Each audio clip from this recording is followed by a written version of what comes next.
রাজনীতির সমীকরণে কি সবসময় ২ আর ২ এর ৪ হয়, নাকি কখনো সেই সমীকরণ গভীর ষড়যন্ত্রের মাধ্যমে পাল্টে দেওয়া হয়? ভাবুন তো, যাকে আপনি ভাবছেন পরিবেশের পরম বন্ধু, তিনি আসলে পর্দার আড়ালে বুনছেন ক্ষমতার এক বিষাক্ত জাল। যাকে বসানো হয়েছে ছাত্র জনতার বিপ্লবের আমানত রক্ষা করতে, তিনি কি আসলে বিদেশি কোনো প্রেসক্রিপশনের ডিপ স্টেট এজেন্ট? মধ্যরাতে নিজের স্বামীর রহস্যময় অপহরণ, মুক্তিপণের বদলে পকেটে ৩০০ টাকা ফেরত পাওয়া আর এক অবিশ্বাস্য রাজনৈতিক স্বীকারোক্তি, সবই কি এক বিশাল মাস্টারমাইন্ড প্ল্যানের অংশ? আজ উন্মোচন হবে এক রক্ত হিম করা সত্য। পরিবেশ রক্ষালয়ের আড়ালে কিভাবে তৈরি হয়েছিল এক রাজনৈতিক শক্তিকে সমূলে বিনাশ করার ভয়াবহ নীল নকশা?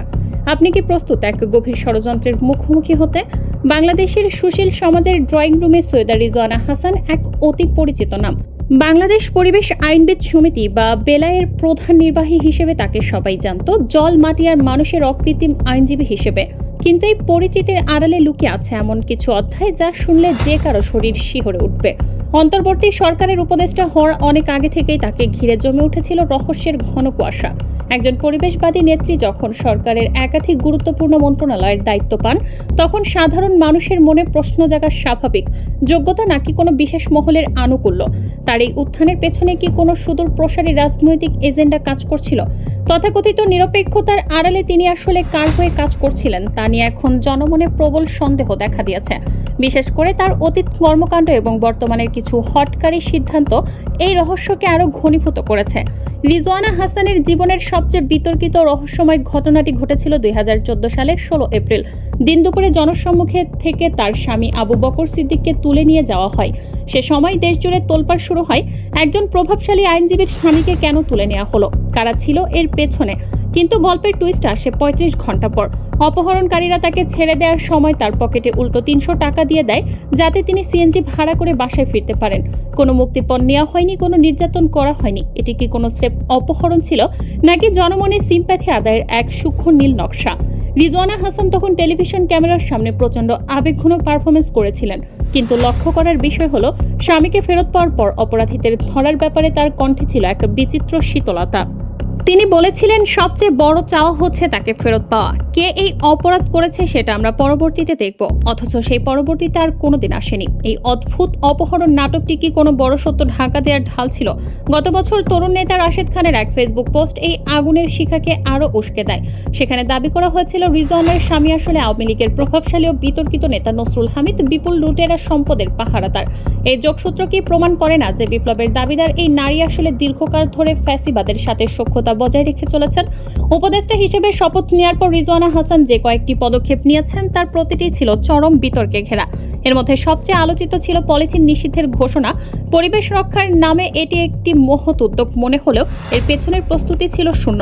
কোন টেকসই বিকল্প ব্যবস্থা না করেই হুট করে পলিথিন বন্ধ করার সিদ্ধান্তে ক্ষুদ্র ব্যবসায়ীরা পথে বসেছেন। বাজারে পলিথিন বন্ধ না হলেও পলিথিন কোম্পানিগুলোতে চাঁদাবাজি বহুগুণ বেড়ে গেছে বলে অভিযোগ উঠেছে। এখন আমরা এই প্রতিবেদনের সেই পর্যায়ে পৌঁছেছি যা শুনলে আপনার বিবেক স্তব্ধ হয়ে যাবে।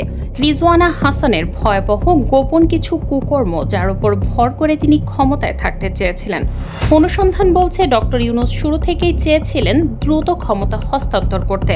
কিন্তু তার চারপাশে থাকা কিছু মানুষ, যাদের তিনি ভরসা করেছিলেন, তারাই ধীরে ধীরে তাকে ঘিরে ফেলছিলেন এক অদৃশ্য দেয়ালের মধ্যে।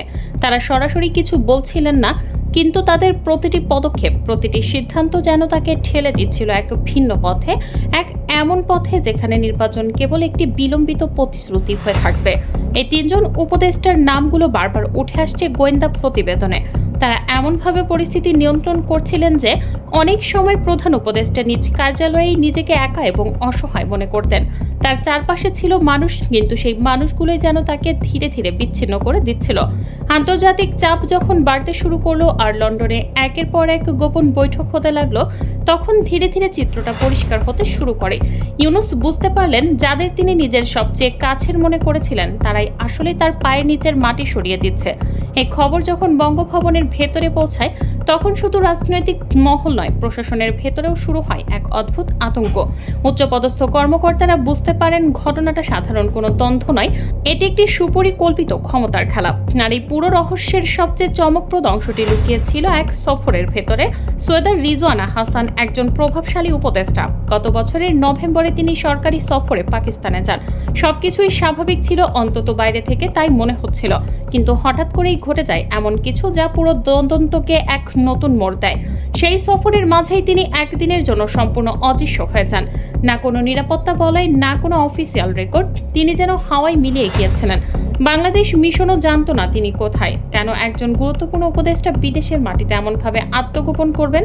কার সাথে দেখা করতে গিয়েছিলেন তিনি? কি এমন আলোচনা হয়েছিল যার কোনো রেকর্ড রাখা হয়নি?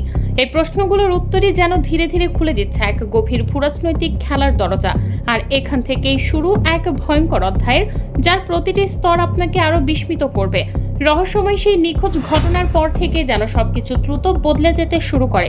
বাইরে থেকে সবকিছু স্বাভাবিক মনে হলেও ভেতরে ভেতরে জমতে থাকে এক অদৃশ্য উত্তেজনা। রাজনৈতিক দলগুলো, বিশেষ করে বিএনপি, যখনই নির্বাচনের দাবি জোরালো করতে শুরু করলো, ঠিক তখনই যেন দেশে হঠাৎ করে ছড়িয়ে পড়তে লাগলো অজানা আতঙ্ক। এই সিন্ডিকেট কেবল সিদ্ধান্ত নেওয়ার জায়গাগুলো দখল করেই থেমে থাকেনি, তারা ধীরে ধীরে প্রশাসনের প্রতিটি স্তরে এমন লোক বসাতে শুরু করে যারা আনুষ্ঠানিকভাবে সরকারের অংশ হলেও বাস্তবে নির্দেশ নিত এই অদৃশ্য শক্তির কাছ থেকে। ফলে তৈরি হচ্ছিল এক ভয়ঙ্কর দ্বৈত কাঠামো। একদিকে দৃশ্যমান সরকার, অন্যদিকে ছায়ার আড়ালে পরিচালিত আরেকটি নিয়ন্ত্রণ ব্যবস্থা। এটাই ছিল তাদের সবচেয়ে বড় খেলা। শুধু প্রশাসন নয়, তথ্যকেও তারা নিয়ন্ত্রণ করতে চেয়েছিল। শ্বেতপত্র প্রকাশের নামে শুরু হয় আরেকটি সূক্ষ্ম অপারেশন। বাইরে থেকে মনে হচ্ছিল এটি হবে অতীতের দুর্নীতি আর লুটপাটের হিসাব তুলে ধরার একটি উদ্যোগ, কিন্তু অনুসন্ধানে উঠে আসে ভিন্ন ছবি।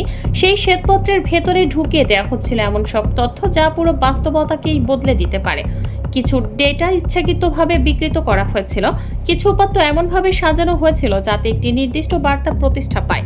দেশ এখনো নির্বাচন দেওয়ার মতো স্থিতিশীল নয়, এই বার্তাটিই ছিল তাদের অস্ত্র। তারা চেয়েছিল ডক্টর ইউনূস নিজেই যেন বিশ্বাস করেন এখন নির্বাচন দিলে দেশ ভেঙে পড়বে, অর্থাৎ তার নিজের সিদ্ধান্তকেই তারা নিজেদের স্বার্থে ব্যবহার করতে চাইছিল। এখানেই শেষ নয়, তাদের পরিকল্পনার একটি বড় অংশ ছিল আন্তর্জাতিক অঙ্গনকে প্রভাবিত করা। সরকারি অর্থ ব্যবহার করে বিদেশে লবিস্ট নিয়োগের অভিযোগও উঠে আসে। লক্ষ্য ছিল স্পষ্ট, ওয়াশিংটন এবং ব্রাসেলসের নীতি নির্ধারকদের বোঝানো যে বাংলাদেশের রাজনৈতিক দলগুলো এখনো প্রস্তুত নয়। তাদের ভাষায় এই সরকারকেই আরো 5 থেকে 10 বছর থাকতে হবে। রিজওয়ানা হাসান নিজেকে একজন সাধারণ মানুষের প্রতিনিধি হিসেবে তুলে ধরলেও তার আচার আচরণে ফুটে উঠেছে সামন্ততান্ত্রিক বিলাসিতা। ঢাকার খাল সংস্কার পরিদর্শনে গিয়ে তিনি যে কায়দায় লাল গালিচায় হেঁটেছেন তা দেখে সামাজিক যোগাযোগ মাধ্যমে সমালোচনার ঝড় বয়ে গেছে। একজন উপদেষ্টা যিনি কিনা জনগণের করের টাকায় চলেন, তার এই রাজকীয় চালচলন কি সাধারণ মানুষের সাথে তামাশা নয়? পাশাপাশি তিনি বিভিন্ন সময়ে অহেতুক হর্ন বাজানো নিষিদ্ধ করা বা শব্দ দূষণ রোধের মতো অনেক নীতি কথা শুনিয়েছেন, কিন্তু বাস্তবতা হলো ঢাকা শহরের পরিবেশ বা শব্দ দূষণ তিলমাত্র কমেনি, বরং সাধারণ মানুষের উপরে জরিমানা আর মামলার ভয় দেখিয়ে তিনি এক ধরনের ত্রাসের রাজত্ব কায়েম করতে চেয়েছেন। এসবই কি ছিল মানুষের চোখ ধাঁধিয়ে দেওয়ার এক ভয়াবহ কৌশল? তিনি কি আসলে পরিবেশের কাজ করতে এসেছিলেন, নাকি কোনো রাজনৈতিক দলকে নির্মূল করতে? সত্যের এই লড়াই আমাদের সাহস যোগাতে এবং পর্দার আড়ালে প্রতিটি গোপন নীল নকশা সবার আগে জানতে এখনই আমাদের channel news BD live subscribe করুন এবং এই ভিডিওটি শেয়ার করে সত্য ছড়িয়ে দিন।